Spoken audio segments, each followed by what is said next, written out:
est en ligne avec Victoria. Vous êtes ukrainienne, vous avez vécu 25 ans là-bas et je crois comprendre que vous êtes en contact avec votre famille qui vivait à Kiev et qui a fui. C'est bien ça? Pas tout à fait, non. Elle a pas fui du tout. Alors, racontez-nous, alors, quelle est votre situation? Pour préciser un petit peu aussi, j'y reviens depuis 4 jours, en fait, de l'Ukraine. Bon, personne n'y croyait, ça c'est clair, dans ces événements-là.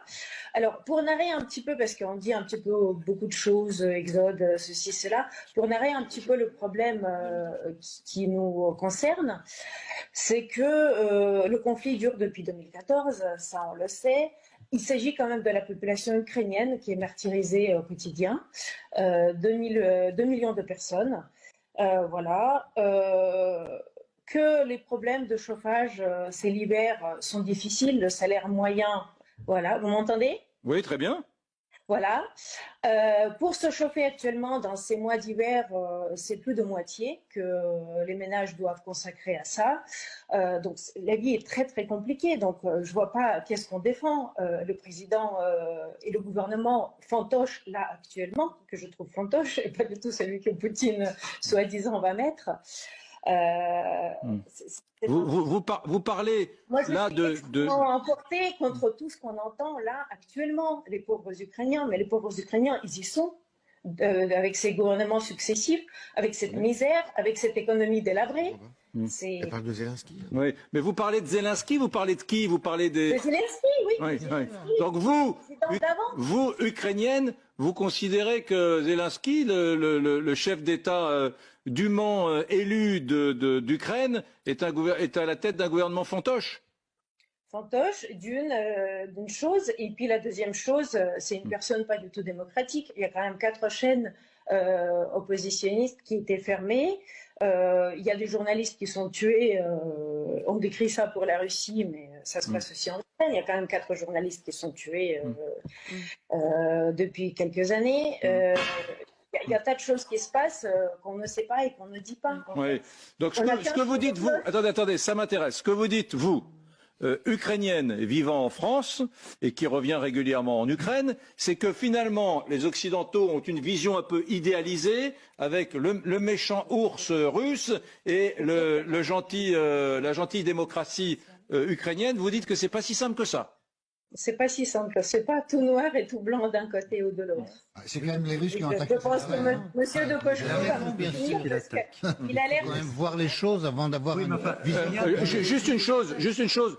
Les proches que vous connaissez, qui sont votre famille, qui est aujourd'hui en Ukraine, j'imagine qu'elle traverse des heures difficiles et qu'elle est aussi en train de fuir ou de se déplacer devant l'avancée des troupes russes. Il reste à Kiev. Attendre sagement. Ils étaient empêchés aujourd'hui d'aller au bureau. Ah oui, ça c'est sûr. Proches, il y avait des embouteillages, mais sinon, ils iront demain. C'est la première fois que j'entends qu'un gouvernement démocratiquement élu est un gouvernement fantoche. Mais enfin bon, c'est pas qu'on soit blanc ou noir. C'est bien la Russie qui a attaqué ce matin. Est-ce que ça veut dire qu'il y a aujourd'hui à Kiev, je dis pas dans le Donbass, à Kiev, des Ukrainiens qui sont assez content que les Russes interviennent? C'est ça que je dois comprendre de ce que vous me dites? Absolument. Et puis le gouvernement aussi qui est élu démocratiquement, on ne sait pas du tout. Il y a des Ukrainiens aussi qui doutent de véracité de ces élections. Bon. Bien. C'est ce que je veux dire. On doute de beaucoup de choses. Mais il faudrait peut-être dire des choses mises au point. Il y a eu une dérive sectaire de ce gouvernement. Moi, je veux bien l'entendre, monsieur de Kochko, madame. Peut-être y a-t-il eu des dérives sectaires, peut-être y a-t-il eu effectivement des assassinats de journalistes, mais je vous rappellerai qu'à Malte, on a aussi assassiné une journaliste. En Bulgarie, on a aussi assassiné des journalistes. Eh bien, c'est pas pour autant que on va envahir Malte, on va envahir la Bulgarie. Voilà. Donc on n'est plus au temps de la Hongrie en 56, ou la Tchécoslovaquie en 68. Il y a un système judiciaire, peut-être est-il perfectible, mais rien ne peut venir justifier. Mais personne ne justifie, vous avez rien à dire. Personne ne justifie. Non. Ce soir, il y a beaucoup d'émoi et d'émotions parce que des gens sont morts en Ukraine. Alors, et dans le Donbass. Voilà, donc et dans le Donbass, si vous voulez, partout. Voilà, et que c'est difficile pour les gens d'entendre. Finalement, ce système ukrainien, il n'était pas parfait, il était corrompu, et on tuait aussi des journalistes, etc.